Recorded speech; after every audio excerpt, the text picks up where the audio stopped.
하나님 아버지 감사합니다. 세상은 알지 못하는 하나님의 이름 우리에게 주셨으니 주의 이름 귀히 여기며 사는 성도들이 되게 하시고, 주께서 우리에게 주신 사명, 주께서 우리에게 주신 특권, 주께서 우리에게 주신 구원, 하나님께서 주신 것 잘 살펴서 주님께서 우리에게 원하시는 바가 무엇인지 하나님을 기쁘시게 하며 사는 믿음의 권속들이 되도록 은혜를 드니펴 주시옵소서. 우리 인생길 가운데 동행하여 주시고 주님 선하신 손길 허락하소서. 하나님을 기쁘시게 하며 사는 믿음의 권속들이 되도록 은혜 위에 은혜 다하여 주시옵소서. 예수님의 이름으로 기원하옵나이다. 아멘. 사사기를 살피고 있습니다.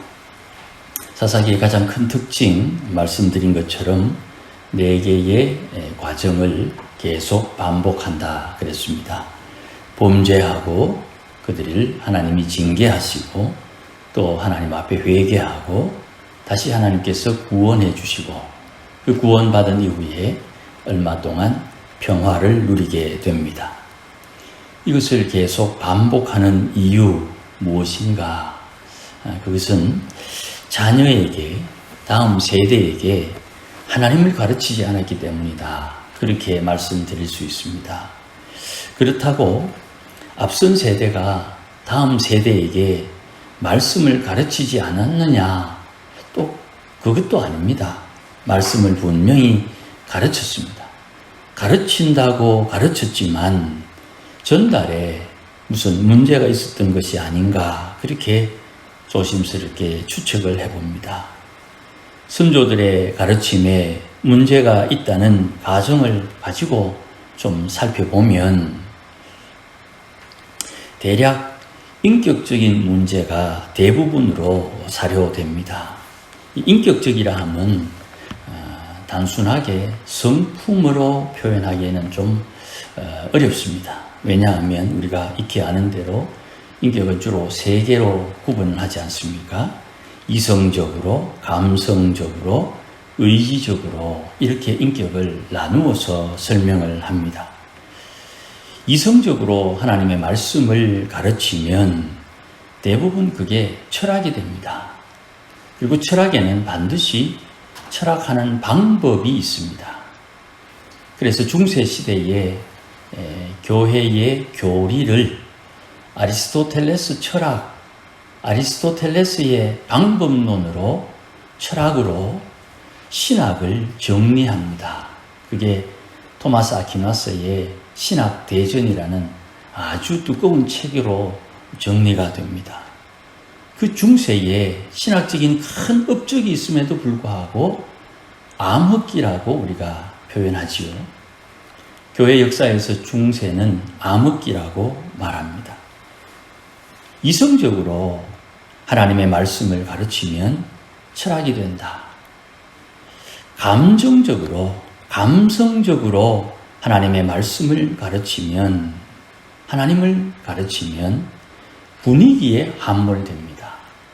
이 분위기를 사상사에서는 낭만주의라고 말합니다. 이 낭만주의의 끝은 1차, 2차 세계대전입니다. 전쟁이 나는 거예요. 그러니 감정적으로 하나님을 가르치면 분위기에 함몰됩니다. 그러면 의지적으로 가르치면 행동과 실천은 있는데 깊이가 없어요. 그러니까 어떤 행동은 하는데 그 행동을 바탕으로 무언가 도약하거나 성장하거나 더 나은 것을 추구할 때 거기에 깊이가 없어서 어려움을 당하게 돼요. 우왕좌왕하게 되는 그런 형태가 된다는 말씀입니다. 그러므로 신앙을 전달할 때에는 반드시 전인격적 이 3가지를 골고루 사용을 해야 돼요. 이론상으로는 33, 33, 33 이렇게 하면 참 좋겠는데 사람이 그렇게 기계처럼 딱딱 나누어져서 행동하거나 살 수는 없지요. 그러니 어떤 사람은 이성적인 것에 강한 사람도 있고, 어떤 사람은 감성적인 것에 강한 사람이 있고, 어떤 사람은 좀 더 실천적인 사람들이 있어요.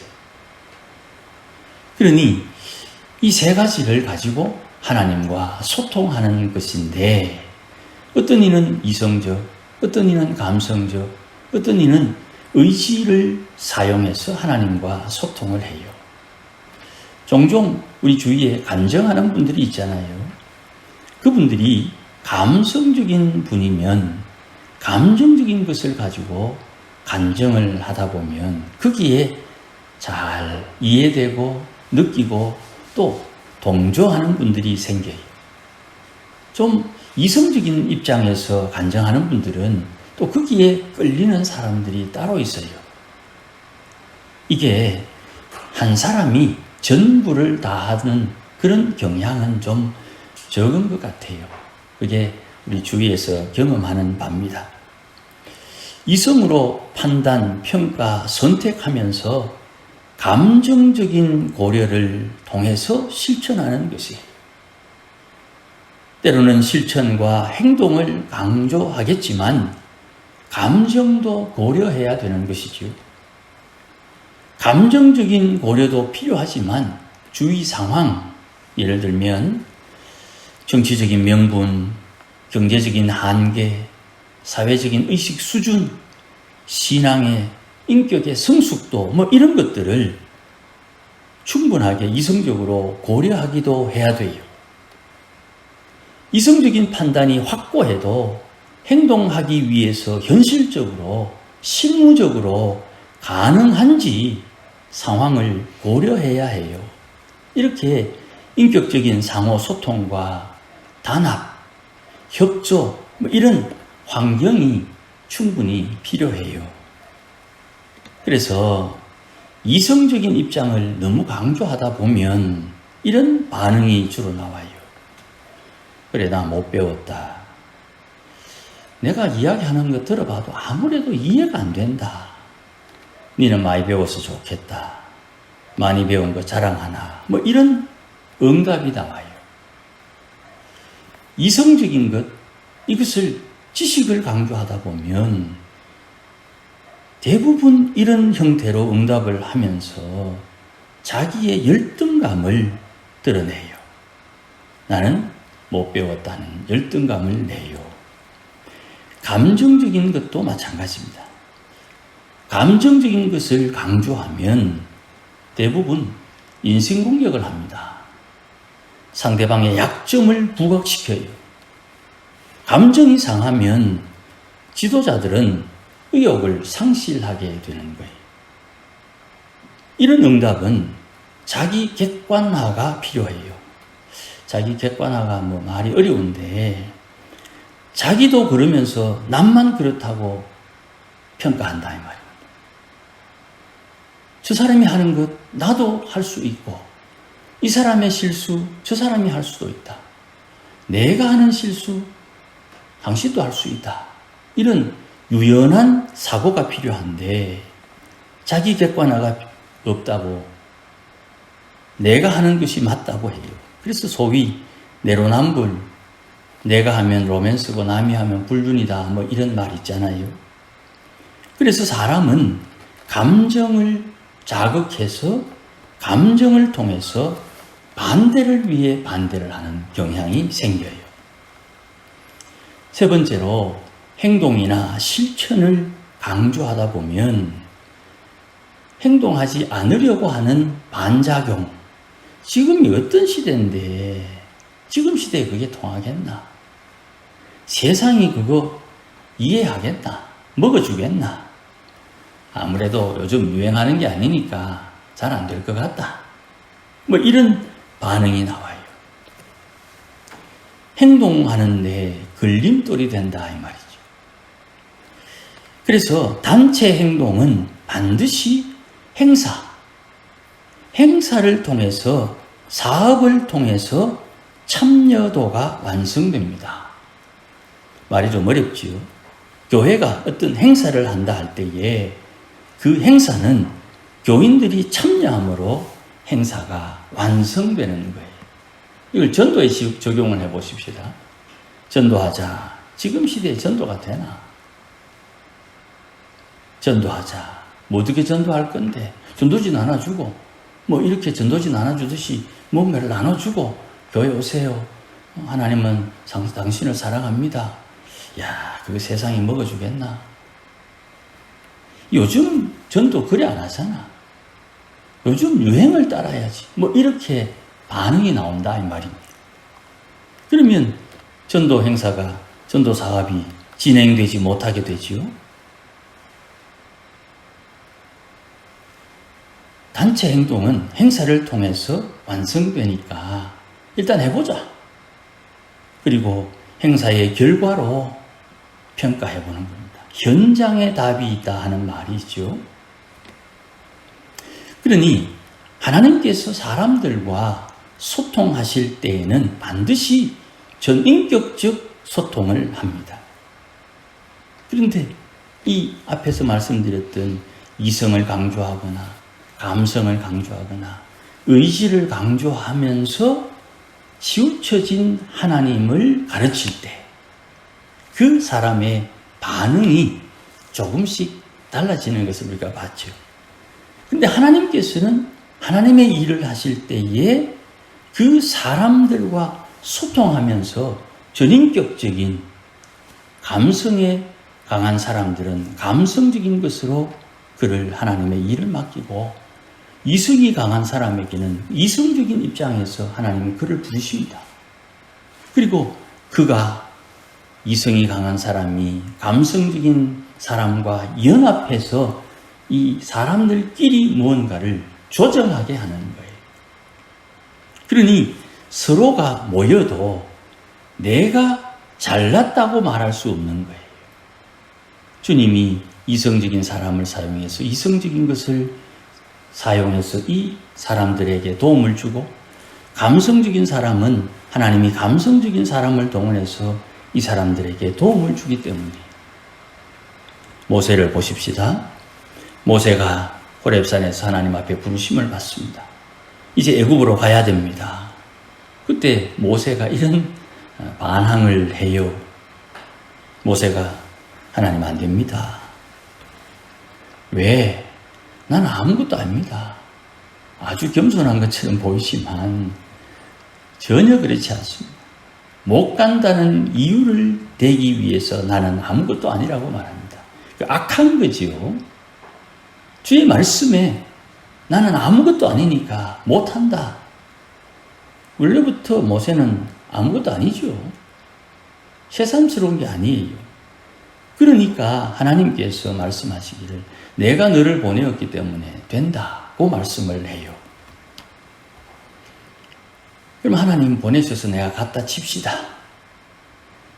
이스라엘 백성들에게 하나님이 보냈다고 하면 저들이 하나님 이름이 뭐냐고 물을 건데 나 하나님 이름 모릅니다. 그렇지. 내가 조상들에게도 알려주지 않았지. 내 이름은 여호와다고 알려주십니다. 그리고 난 뒤에 모세가 하나님 이름을 알아도 내가 능력이 없어서 이스라엘 백성들 앞에 뭘 하겠습니까? 그렇게 이야기를 합니다. 그랬더니 하나님께서 지팡이, 손에 잡힌 지팡이를 던져라. 그게 뱀이 되고 뱀 꼬리를 잡아라. 다시 지팡이가 됩니다. 네 손을 가슴에 넣었다 빼라. 나병이 발라납니다. 다시 넣었다 빼라.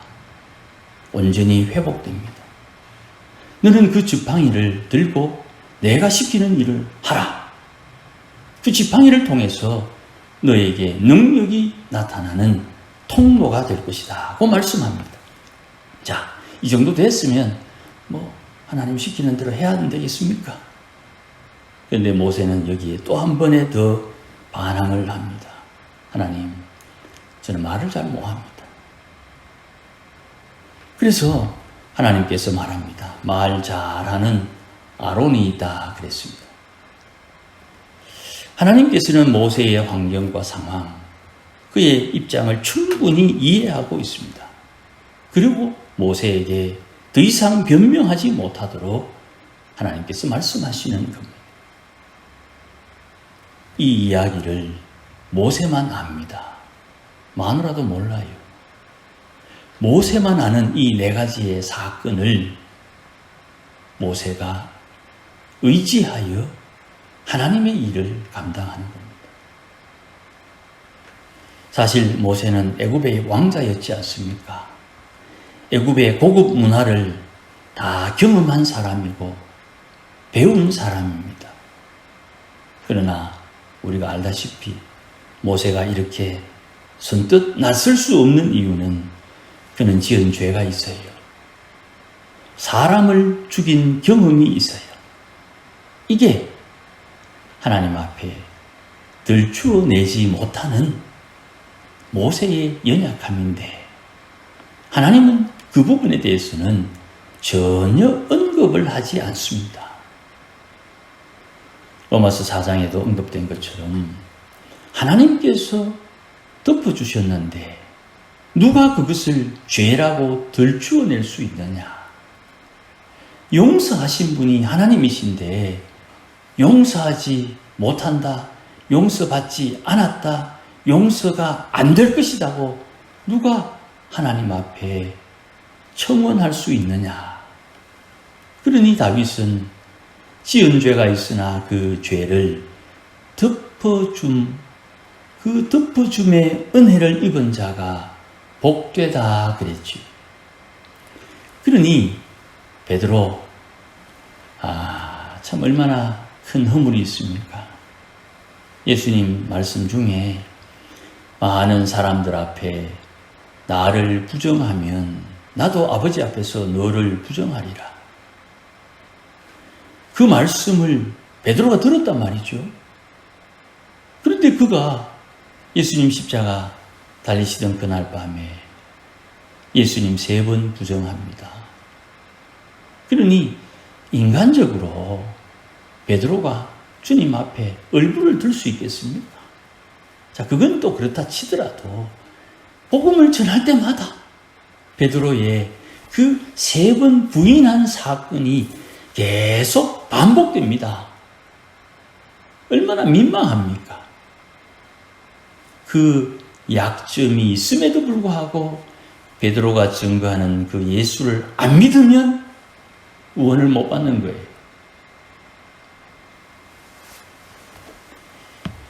모세 마찬가지입니다. 이런 설득으로 대화를 하나님께서 요청하고 이스라엘 백성들을 설득하는데 오늘 본문에 있는 말씀 한 선지자가 등장합니다.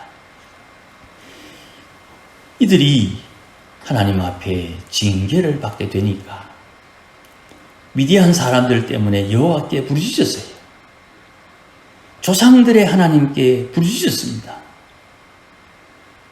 그러니 하나님께서 선지자를 보내어가지고 8절, 9절, 10절에 너희를 애굽 땅에서 인도하여 내신 하나님이 너희를 그 종의 자리에서 구원해 내신 하나님이 애굽 사람의 손, 가나안 땅 사람들의 손에서 너희를 건져내고 그들을 쫓아내신 그 땅의 주인이신 하나님께서 너희에게 그 땅을 약속대로 선물로 주었다. 그런데 너희는 왜 하나님을 두려워하지 않느냐? 왜 그 땅의 신들을 두려워하느냐고 이 선지자가 책망을 하는 것입니다. 하나님께서 전인격적으로 대화하고 설득하려고 하는데도 말을 듣지 않으니까 하나님께서 이들에게 징계를 내리시는 겁니다. 여호와가 준 땅에서 살면 여호와의 말씀에 순종해야 되겠는데 하나님께서 이 땅을 주셨는데 하나님을 대적하는 이 어리석음이 이들에게 있었다 이 말입니다. 그러니 징계가 오는 거예요. 여호와의 명령을 듣고 따르지 않으니까 저들은 부르짖을 상황이 만들어졌다는 것이에요.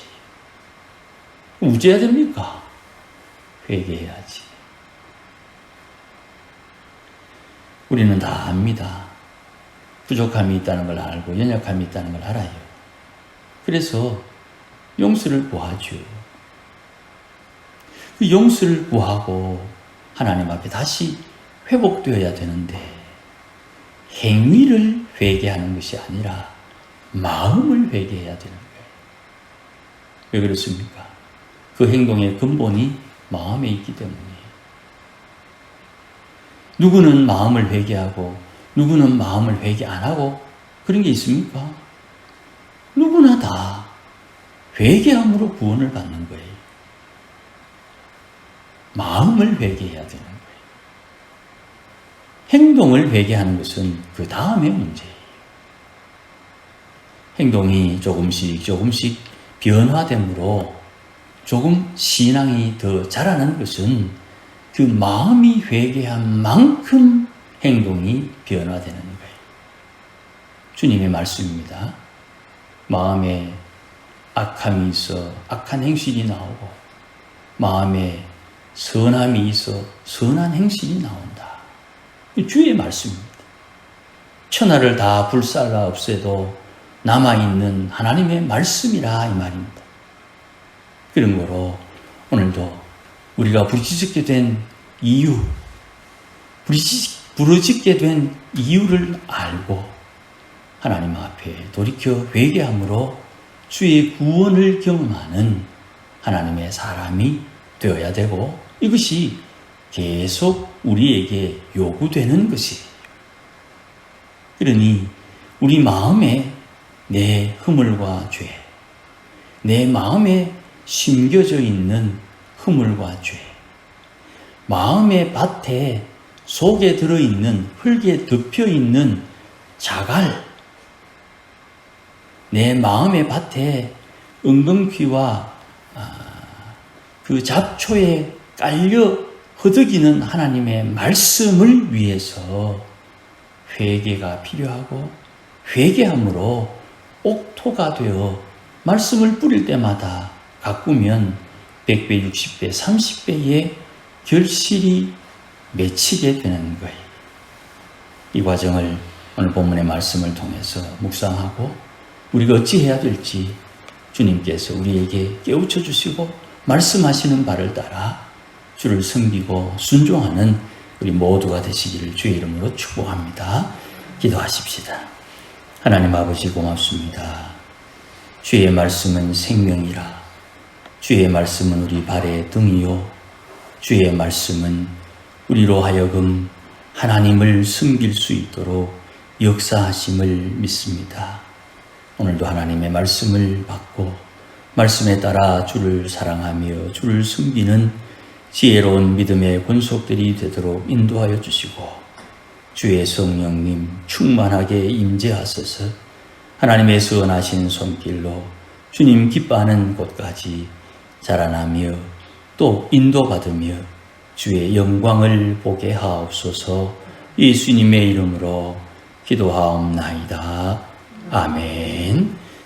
이제는 우리 주 예수 그리스도의 육신 은혜와 하나님 아버지의 만극하신 사랑과 성령님의 충만하심과 교통하심과 역사하심이 오늘도 하나님 앞에 은혜를 입어 주께서 기뻐하시는 것이 무엇인지를 깨닫고 하나님을 기쁘시게 하며 살기를 소원하는 모든 믿음의 권속들 심령 위에 혹이라도 천에 하나 만에 하나 주 앞에 부족함이 있어 돌이켜 주를 섬기며 하나님 앞에 은혜를 구하여 주의 복된 자리에 다시 서기를 소망하는 모든 믿음의 권속들 심령 위에 우리 교회 위에 이제로 영원토록 함께 계실지어다.